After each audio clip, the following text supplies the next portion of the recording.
जय हिंद, नमस्कार। मैं विक्की वर्मा मेटसल पर आपका बहुत बहुत स्वागत करता हूं।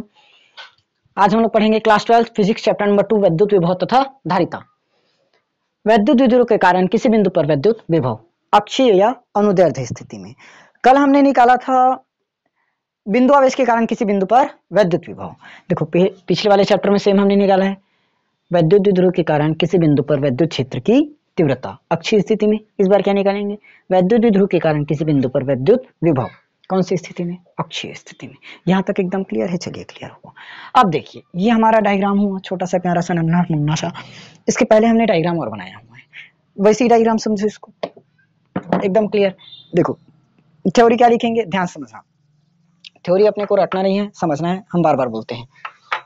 ओके, तो देखिए लिखेंगे क्या चीज। माना ए बी एक विद्युत द्विध्रुव है, पहले ही पढ़ा दिया गया चैप्टर 1 में, उसी थ्योरी को वापस लिखना है। माना ए बी क्या है? एक विद्युत द्विध्रुव है। याद हुआ? माना ए बी एक विद्युत द्विध्रुव है जो प्लस क्यू और माइनस क्यू आवेशों से मिलकर बना है। क्लियर? ए बी क्या है? एक विद्युत द्विध्रुव जो प्लस क्यू माइनस क्यू आवेशों से मिलकर बना है। मध्य बिंदु ओ से आर दूरी पर एक बिंदु पी है जिस पर विद्युत विभव की गणना करनी है। क्लियर? ए बी विद्युत द्विध्रुव है जो प्लस क्यू माइनस क्यू आवेशों से मिलकर बना है। मध्य बिंदु ओ से आर दूरी पर एक बिंदु पी है जिस पर विद्युत विभव की गणना करनी है। क्लियर? एक चीज और बता सकते हो, विद्युत द्विध्रुव की लंबाई क्या है? 2 है। तो ये भी लिख सकते हैं, जोड़ सकते हो, नहीं जोड़ोगे तब भी एकदम सही है। पूरा एक एक लाइन बताने की जरूरत नहीं है। माना ए बी क्या है? विद्युत द्विध्रुव है जो प्लस क्यू माइनस क्यू आवेशों से मिलकर बने हैं जिसके बीच की दूरी 2l है। ये इसकी लंबाई क्या है? 2l है। मध्य बिंदु ओ से आर दूरी पर एक बिंदु पी है जिस पर विद्युत विभव की गणना करनी है। बस इतना ही लिखना है। क्लियर है? थ्योरी चलिए लिखिए, मैं बोल देता हूं। माना ए बी एक विद्युत द्विध्रुव है जो प्लस क्यू और माइनस क्यू आवेशों से मिलकर बना है जिसके बीच की लंबाई 2l है। मध्य बिंदु ओ से आर दूरी पर एक बिंदु पी है जिस पर विद्युत विभव की गणना करनी है। यहां तक एकदम क्लियर? चलिए क्लियर, समझ में आ गया? लिख लिए, कोई बात नहीं। अब देखो प्लस क्यू आवेश के कारण कहां पर निकालोगे? पी पर। प्लस क्यू आवेश के कारण कहां पर निकलेगा? पी पर। क्या चीज? विद्युत विभव।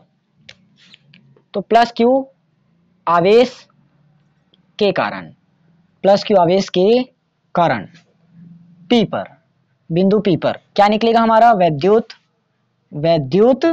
विभव। क्या निकलेगा? विद्युत विभव। किसके कारण? प्लस क्यू के कारण।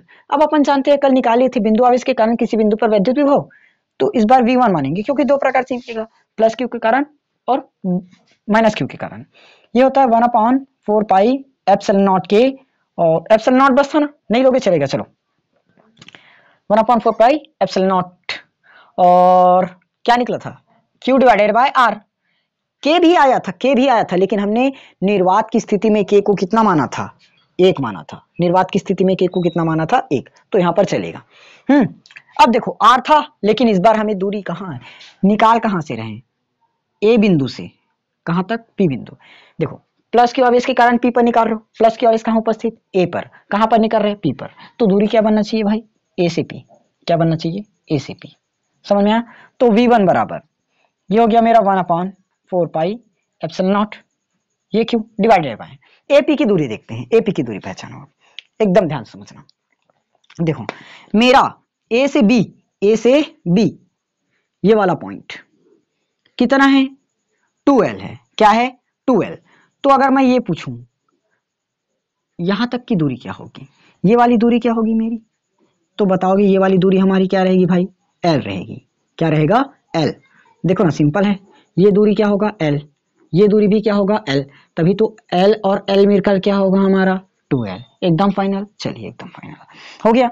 तो अपने को किसकी दूरी चाहिए? ए से पी। अब देखो ए से पी तो अपने को पता नहीं है, लेकिन ओ से पी अपने को पता है। ध्यान से देखो, मैं एक पॉइंट बना रहा हूं। ये हो गया मेरा ओ पॉइंट, ये ए पॉइंट और ये पी पॉइंट है। ओ से ए मुझे पता है, ओ से ए क्या है? l। और ओ से पी पता है क्या है? r। तो ए से पी क्या निकलना चाहिए? चलो मैं इसको बताता हूँ। ये मेरा दूरी है 8, ये दूरी निकल चुका है 3, तो ये दूरी कितना रहना चाहिए? 5 रहना चाहिए। 5, तभी तो 5 + 3 मिलकर 8 बनेगा, यानी कि 8 में से 3 को घटाए तो 5 निकला। तो क्या करोगे?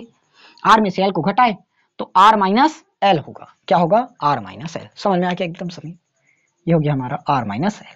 क्लियर हुआ? देखिए ये दूरी हमारा r है, ये वाला दूरी r है, तो r में से l को घटा दो, ये दूरी पता चल गई। क्या निकला इसकी दूरी? r माइनस में l। क्या आया? r माइनस में l। समझ में आ गया यहाँ तक? एकदम क्लियर। चलिए ये हमारा इक्वेशन नंबर फर्स्ट हो गया। उसके बाद प्लस क्यू के कारण निकाली। अब किसके कारण निकालेंगे? माइनस क्यू के कारण। माइनस क्यू के कारण कहां पर? P पर। P पर विद्युत विभव। माइनस क्यू के कारण P पर विद्युत विभव निकाली। देखो माइनस क्यू कहां पर उपस्थित? माइनस क्यू B पर उपस्थित। तो इस बार हो जाएगा V2 मेरे भाई। ये होगा 1/4 pi epsilon not Q divided by, इस बार AP की जगह BP, क्योंकि देखो ना B से P तक की दूरी लेनी पड़ेगी। B से P तक की दूरी आएगा, क्योंकि B पर उपस्थित है माइनस क्यू। कहां पर निकाल रहे हो? P पर, तो B से P तक की दूरी आएगा, तो BP। तो V2 बराबर क्या निकलेगा? 1/4 pi epsilon not Q divided by, अब देखो B से P तक की दूरी चाहिए मुझे। क्या चाहिए? B से P। एक बात ध्यान दो, हमें क्या चाहिए? B से P। इसको मिटाओ, इसको मिटाओ, इसको मिटाओ। देखो एक चीज मुझे पता है, B से, कहां से? B से इस L को भी हटाओ। अच्छा ये L है ना, L है, L है, L है। देखो अगर मैं B से O तक जा रहा हूं, B से O तक, B से O तक, तो मुझे दूरी क्या मिल रही है? L। क्या दूरी मिल रही है? L। अब O से अगर मैं P तक आ रहा हूं, O से P तक, तो O से P तक की दूरी क्या है? R ही तो है। क्या है? R। R है। तो फाइनली मुझे B से P तक आने में क्या लगा? तो बोलोगे R प्लस L लगा। क्या लगा? R प्लस L लगा। ये लो, ये हो गया हमारा R प्लस L। ये इक्वेशन नंबर 2। यहां तक एकदम समझ में आया? एकदम समझ में। अब देखो B पर कौन सा आवेश उपस्थित है? माइनस आवेश, तो हम यहाँ पर क्या लगा देंगे? माइनस लगा देंगे। एकदम सही बात, सही बात। चलिए हो गया हमारा चित्र का हम चित्र अब हम मिटा देंगे, चित्र अब हम मिटा देंगे, चित्र हम मिटा देंगे, चित्र हम मिटा देंगे। चलिए करें इस तरह से लाइन खींच दो। विभव को मैं अंदर ले लेता हूँ, विभव को अंदर ले लेता हूँ, विभव को अंदर ले लेता हूँ, विभव को अंदर ले लेता हूँ, विभव को अंदर ले लिया। चलिए सॉल्व करते हैं। देखो परिणामी निकालना पड़ेगा, परिणामी विभव। V बराबर V1 प्लस V2 आएगा। V बराबर क्या होगा? V1 plus V2। पुट करो। V1 का मान हमने रखा है ये 1/4 epsilon not, 1/4 pi epsilon not Q divided by R minus में L। प्लस और माइनस माइनस होगा, माइनस ही आएगा ना। 1/4 epsilon not, 1/4 pi epsilon not Q divided by R plus L। R plus, एकदम क्लियर, एकदम क्लियर। जितना कॉमन होगा सब कॉमन कर दो। 1/4 पाई एप्सिलॉन नॉट दोनों में है, 1/4 पाई एप्सिलॉन नॉट है। और क्या है? Q भी है क्या? तो हम Q को भी बाहर कर देते हैं। क्या बचा? यहां से ये चीज तो बाहर हो गया, ये भी बाहर हो गया। 1/R माइनस में L बचा। माइनस है, माइनस तो कुछ नहीं हो, छोड़ दो। ये बाहर, ये भी बाहर, तो 1/R प्लस L बचा। यहां तक एकदम क्लियर, एकदम क्लियर। चलिए तो फाइनली मुझे V बराबर क्या मिलेगा? ये हो जाएगा मेरा Q divided by 4 pi epsilon not. एकदम सिंपल। क्रॉस क्रॉस क्रॉस करो, एलसीएम लो या तो क्रॉस करो। क्रॉस करते हैं, 1 का गुणा R plus L, R plus L minus है, माइनस लगाएंगे। R माइनस L का गुणा 1 में, तो R माइनस L, खत्म बात। एकदम सिंपल बात, खत्म बात। नीचे में क्या जाएगा? R minus L, R minus L, इसका गुणा मैं किस में करूं? R प्लस L में। ये हो गया मेरा R प्लस L। एकदम सही बात। चलिए कोई दिक्कत नहीं, कोई दिक्कत नहीं, कोई दिक्कत नहीं। देखो ध्यान से क्या करेंगे यहां से। V बराबर 1 नहीं है, क्यों है, क्यों है, क्यों है, क्यों है, क्यों है 1/4 पाई एप्सिलॉन नॉट। करना क्या है? R plus L, bracket open करो, माइनस R, ब्रैकेट ओपन करो, plus L divided by A minus B into A plus B, A minus B into A plus B. क्या लगेगा?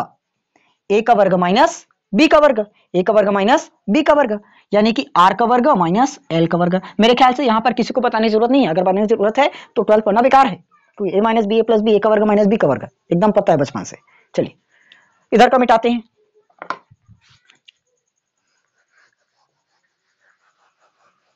अपने को कोची कोची नाची जरूरत है हाटी हाटी। अरे वीडियो को थोड़ा सा शेयर तो किया करो, पढ़ा तो करो। पेपर आप लोगों को ज्यादा टाइम नहीं बचा ना, मुश्किल से 5-6 महीने बचे, तो ध्यान से पढ़िए। और अभी हम लोग चैप्टर 2 पर पहुंचे हैं, कोई बात नहीं, कवर होगा, टेंशन मतलब। अगर रेगुलर जुड़े होंगे ना, जितने लोग रेगुलर स्टूडेंट हैं जो क्लास को डेली देख रहे हो, वो लोग कमेंट कर देना कि हम रेगुलर जुड़े हुए हैं, सिलेबस हमारा खत्म होना चाहिए। नहीं तो मुझे लगेगा कोई रेगुलर क्लास को देख नहीं रहो, इसलिए मैं धीरे से सिलेबस को लेट करवा दूंगा। नहीं तो क्योंकि रेगुलर डेली आप लोग क्लास देख नहीं रहे हो, रेगुलर स्टूडेंट कोई हो नहीं जो चैनल से ऑफिशियल पढ़ रहे हो, यानी कि एकदम इसी चैनल से पढ़ रहे हो, ऐसा तो नहीं है। इसीलिए अगर कोई एकदम इसी चैनल पर डिपेंड होंगे, पढ़ रहे हो, तो कमेंट कीजिएगा। अगर 2-3 जने भी होंगे तो भी मैं सिलेबस को बहुत जल्दी खत्म कराऊंगा, अगर रेगुलर स्टूडेंट जुड़े होंगे तो। नहीं तो सिलेबस की चिंता मुझे नहीं रहेगी, क्योंकि रेगुलर वाले जुड़े नहीं है तो कभी भी हो नो टेंशन। लेकिन अगर रेगुलर वाले जुड़े होंगे तो मैं सिलेबस दिसंबर तक कोई भी हालत में खत्म करवा दूंगा, कमेंट बस आना चाहिए। चलो देखो, -r, 1 मिनट, -r कहाँ से कटेगा रे? -r तो कटेगा, -r से +r कटा, क्या बचा? q divided by 4 pi epsilon not, क्या बचा? l प्लस l, ये होता है मेरा 2l, क्या होगा? 2l, l plus l 2l, r का वर्ग माइनस l का वर्ग, नो टेंशन नो टेंशन। अब यहां पर दो चीज नया लगाएंगे, दो चीज देखो। जो l का मान रहता है बहुत ही छोटा रहता है, किससे?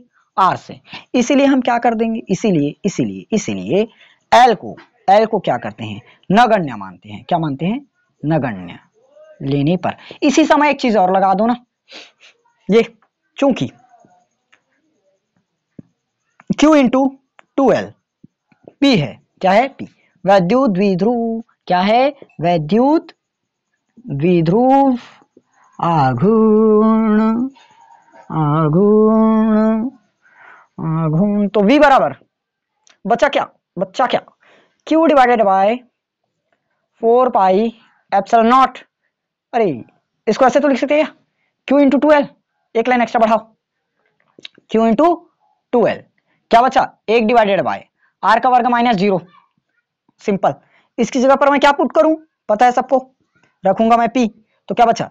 1/4 पाई एप्सिलॉन नॉट, इसकी जगह पर आ जाएगा मेरा p/r का स्क्वायर। क्लियर हुआ? ये निकल गया हमारा फाइनल डेरिवेशन। किसी को कोई दिक्कत नहीं? आ गया ना, समझ में आ गया? आया, एकदम आसानी से समझ में आ गया। अब थोड़ा सा और ध्यान दो। अगर मैं इसका मान यहां पर पुट करना चाहूं तो v बराबर क्या लिखूंगा? 9 इंटू 10 की पावर 9 p/, में r का स्क्वायर होगा। क्या होगा? p/, में r का स्क्वायर, क्योंकि अपन जानते हैं 1/4 एप्सिलॉन नॉट का मान 9 इंटू 10 की पावर 9 होता है। न्यूमेरिकल में कई बार बनाए हो, तो क्या लिखेंगे? यही अच्छी स्थिति का अभिष्ट व्यंजक है, यही अच्छी स्थिति में व्यंजक है। क्लियर हुआ? आई होप एकदम आसानी से समझ में आ गया होगा, कोई दिक्कत वाली बात नहीं है। चैप्टर 1 में और पढ़ चुके हो, इसीलिए थोड़ा सा उतना ज्यादा ध्यान नहीं दिया, लेकिन पूरा फुल मैंने समझाने की कोशिश की है। अगर अभी भी नहीं आया तो क्लास को एक बार और देखिए और अच्छे से कीजिए। वैसे भी क्लास मुश्किल से बनता है 10-12 मिनट का, 3-4 बार देख डालोगे समझ में आ जाएगा, लेकिन पहला बार में जितना समझोगे वही बेस्ट है। ठीक, चलिए इसको आप लोग नोट कीजिए, या तो स्क्रीनशॉट ले लो, स्क्रीनशॉट मत लेना, नोट ही करना। ठीक, चलिए अब कल पढ़ेंगे हम लोग इसका निरक्षीय स्थिति पर सवाल। ओके।